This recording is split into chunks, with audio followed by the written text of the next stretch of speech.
नमस्कार मित्रांनो, ऐका हो ऐका या मराठी पॉडकास्टमध्ये मी अनामिका तुमच्या सगळ्यांचे मनापासून स्वागत करते.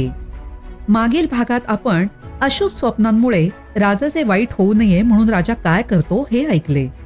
आजच्या भागात आपण विक्रमादित्य राजा शालिवाहनाचा वध करणार का हे ऐकूया.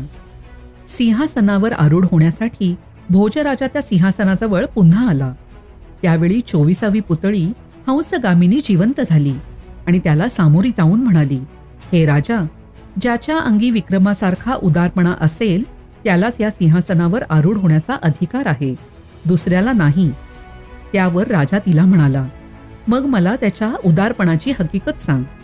तेव्हा हंसगामिनी कथा सांगू लागली. विक्रमादित्याच्या राज्यात पुरंदरपूर नावाचे नगर होते. त्या नगरात धनदत्त नावाचा एक खूप धनवान व्यापारी राहत होता. सुपीक जमीन असलेली शेकडो ग्रामे त्याच्या मालकीची होती. त्याच्या गोठ्यात हजारो पुष्ट बैल व खूप दूध देणाऱ्या गायी होत्या. व्यापारासाठी त्याने शेकडो कोठारे धान्याने भरून ठेवली होती. प्रामाणिकपणे व्यापार करून त्याने कमावलेले सोन्या रुपयाचे रांजण त्याच्या वाड्याच्या तळघरात सुरक्षित ठेवलेले होते. त्याला 4 पुत्र होते. म्हातारपणामुळे शरीर थकले तेव्हा त्या वाणाने आपल्या मुलांना बोलवून घेतले आणि सांगितले, मुलांनो, माझा मृत्यू जवळ येऊन पोचला आहे. माझ्यानंतर तुम्ही एकत्र राहा किंवा वेगळे राहा. तुमच्यामध्ये वाद आणि विकल्प निर्माण होणारच. ते विकोपाला जाऊ नयेत म्हणून मी रीतीप्रमाणे माझ्या सर्व संपत्तीची तुम्हा चौघांमध्ये वाटणी करून ठेवलेली आहे. माझ्या या पलंगाच्या प्रत्येक पायाखाली माझ्या संपत्तीचा एक हिस्सा पुरून ठेवलेला आहे. ज्येष्ठ पुत्राने त्याला हवा असेल तो हिस्सा प्रथम घ्यावा आणि नंतर वयानुक्रमाने इतरांनी आपापले हिस्से घ्यावेत, अशी माझी इच्छा आहे. ही व्यवस्था तुम्हाला मान्य आहे ना? 4 भावांनी ही योजना मान्य केली. काही दिवसांनंतर तो म्हातारावाणी मृत्यू पावला. त्यानंतर महिनाभर ते 4 भाऊ गुण्यागोविंदाने एका घरातच राहिले. पण त्यानंतर त्या 4 जावांमध्ये भांडणे सुरू झाली. तेव्हा त्या भावांनी विचार केला, हे भांडण काय म्हणून चालले आहे? आपल्या पित्याने 4घांना 4 वाटण्या करून ठेवल्या आहेतच.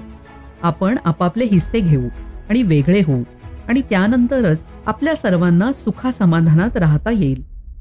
त्यानंतर त्यांनी पलंगाच्या एकेका पायाखाली खणायला सुरुवात केली. प्रत्येकाला तांब्याचे एक भांडे मिळाले. एका भांड्यात होती माती, दुसऱ्या भांड्यात कोळसे होते, तिसऱ्यात हाडे होती आणि 4थ्यात गवत होते. हे पाहून ते 4घेही संभ्रमात पडले आणि एकमेकांना विचारू लागले, याचा अर्थ काय? संपत्तीची वाटणी करून एकेकाचा हिस्सा एकेका पायाखाली पुरून ठेवला आहे असे बाबांनी आपल्याला मृत्यूपूर्वी सांगितले आणि त्यांनी हे काय केले आहे बरे? वडिलांनी केलेल्या या योजनेचा अर्थ त्यांना समजेना म्हणून त्यांनी हा वादविषय पंचांच्याकडे नेला. परंतु त्या पंचांनाही काही खुलासा करता येईना. तेव्हा त्या भावांनी अनेक देशांच्या विद्वानांचा व कायदे जाणणाऱ्यांचा सल्ला घेतला, पण त्यांनाही या कोड्याचा काहीच उलगडा होईना. तेव्हा ते 4 भाऊ उज्जैनीला आले आणि आपला वाद त्यांनी दरबारातील न्यायाधीशांपुढे मांडला, पण त्यांची मती कुंठित झाली. हे पाहून ते सर्वजण प्रतिष्ठान नगरात म्हणजे पैठणला आले. पैठणच्या पंडितांनाही याबाबत कसलाच निर्णय देता येईना. वाण्याच्या संपत्तीचा वाटणीचा वाद तोपर्यंत सर्व शहरात माहीत झाला होता. त्यावेळी पैठणच्या एका कुंभाराच्या घरात शालिवाहन नावाचा एक मुलगा होता. हा शालिवाहन कोण हे येथे सांगितले पाहिजे. भिक्षा मागत मागत 2 परदेशी ब्राह्मण आपल्या विधवा झालेल्या बहिणींसह पैठण येथे येऊन पोहोचले आणि तेथे एका कुंभाराच्या घरी राहू लागले. ती विधवा बहीण एकदा गोदावरीच्या किनाऱ्यावर पाणी आणायला गेली होती. त्यावेळी तिचे सौंदर्य पाहून नागराज शेष तिच्यावर मोहित झाला आणि त्याने तिचा उपभोग घेतला. त्याचवेळी नागराज शेषाने तिला वर दिला की तू जेव्हा माझी आठवण करशील त्यावेळी मी लगेच तुझ्या मदतीला येईन. असा वर देऊन तो नागराज गोदावरीच्या डोहात गुप्त झाला. ती विधवा बहीण गरोदर राहिली. त्यावेळी त्या 2 भावांच्या मनात एकमेकांविषयी गुप्त संशय आला म्हणून ते 2 भाऊ आपल्या विधवा बहिणीला सोडून निघून गेले. त्यावेळी त्या कुंभाराने तिचे पालनपोषण केले आणि ती योग्य वेळी प्रसूत झाली. त्यावेळी तिला एक मुलगा झाला. हा मुलगा लहानपणी विटा घडवण्यासाठी मळलेल्या मातीचे हत्ती घोडे तयार करीत असे व ते मित्रांना देत असे. तो भोवतालच्या लोकांच्या भांडणाचे मोठ्या कौशल्याने निवाडे करीत असे. असा हा शालिवाहन आपण होऊन राजसभेत उपस्थित झाला आणि त्याने त्या सभेला विचारले, हे महाजनांनो, या वाण्याच्या वचनात आश्चर्य करण्यासारखे किंवा न समजण्यासारखे असे काय आहे? त्याने करून ठेवलेल्या वाटणीचा अर्थ अगदी स्पष्ट आहे. तो तुम्हाला समजत नाही हेच मोठे आश्चर्य आहे. ते ऐकून राजसभेतील पंडित म्हणाले, हे तरुणा, आम्हाला या कोड्याचा उलगडा होत नाही. तुला जर वाण्याच्या योजनेचे रहस्य समजले असेल तर तूच ते स्पष्ट करून सांग ना. यावर शालिवाहन म्हणाला, त्या 4 भावांचा पिता धनवान आणि अत्यंत हुशार व्यापारी होता. त्याने आपल्या जीवनकाळात मोठ्या दूरदृष्टीने संपत्तीची वाटणी आपल्या मुलात करून ठेवली आहे. ज्येष्ठ पुत्राला त्याने माती दिली, म्हणजे आपला सर्व जमीन जुमला दिला. दुसऱ्याला गवत दिले, म्हणजे धान्याची कोठारे दिली. तिसऱ्याला अस्थी दिल्या, म्हणजे गोठ्यातील सर्व जनावरे दिली. आणि चौथ्याला कोळसे, म्हणजे घरातील सोने रुपे दिले. शालिवाहनाचा असा हा निर्णय ऐकून ते 4 भाऊ संतुष्ट झाले आणि आपल्या घरी निघून गेले. शालिवाहनाच्या या निर्णयाचा वृत्तांत विक्रमादित्याच्या कानी गेला, तेव्हा तो आश्चर्यचकित झाला. त्याने प्रतिष्ठानच्या राजाला एक खलिता पाठवला. त्याला म्हटले, महाराज, मी राजा विक्रम आपले कुशल इच्छितो. यज्जन, याजन, अध्ययन, अध्यापन, दान आणि प्रतिग्रह या 6 कर्मात प्रवणी व निरत असलेल्या आणि यमनियमादी गुणांनी संपन्न असलेल्या पैठणच्या सभ्य नागरिकांचे मी अभिवंदन करतो. वाण्याच्या 4 मुलांच्या वाटणीचा वादाचा निर्णय देणारा तरुण आपल्या नगरात आहे. त्याला इकडे आमच्या राजसभेत रवाना करण्यास यावे. विक्रमादित्याचा हा कलिता राजसभेत वाचण्यात आला. लगेच पैठणच्या राजाने शालिवाहनाला बोलवून घेतले आणि सांगितले, राजाधिराज सम्राट विक्रमादित्य यांच्याकडून आमच्याकडे खलिता आलेला आहे. त्याचे शत्रू व प्रतिस्पर्धीही त्याच्या चरणांची पूजा करतात. विक्रम हा इच्छिलेले देणारा जणू कल्पवृक्षच आहे. त्याने तुला बोलावले आहे, तेव्हा तू उज्जैनीला जाण्याची तयारी कर. यावर शालिवाहन म्हणाला, उज्जैनीस हजर होण्याची मला आज्ञा करण्याचा विक्रमाला काय अधिकार? त्याच्या बोलावण्यानुसार मी तिकडे जाणार नाही. त्याला माझी भेट घ्यायची असेल तर त्यानेच इकडे यावे. त्याच्याकडे जाण्याचे मला काहीच कारण दिसत नाही. पैठणच्या राजसभेतून अशा प्रकारचा निरोप विक्रमाला मिळाला. आपल्या आदेशाचा असा अवमान झालेला पाहून विक्रम फारच खवळला. त्याच्या अंगाची आगाग झाली. त्याने लागलीच आपले सैन्य तयार केले आणि अतिशय वेगाने मोठमोठ्या मजला करून त्याने चाल केली आणि प्रतिष्ठान नगरीला वेढा घातला.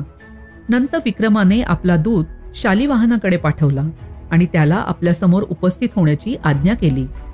शालिवाहनाने दूताबरोबर उत्तर पाठवले, मी एकटा विक्रमाला भेटणार नाही.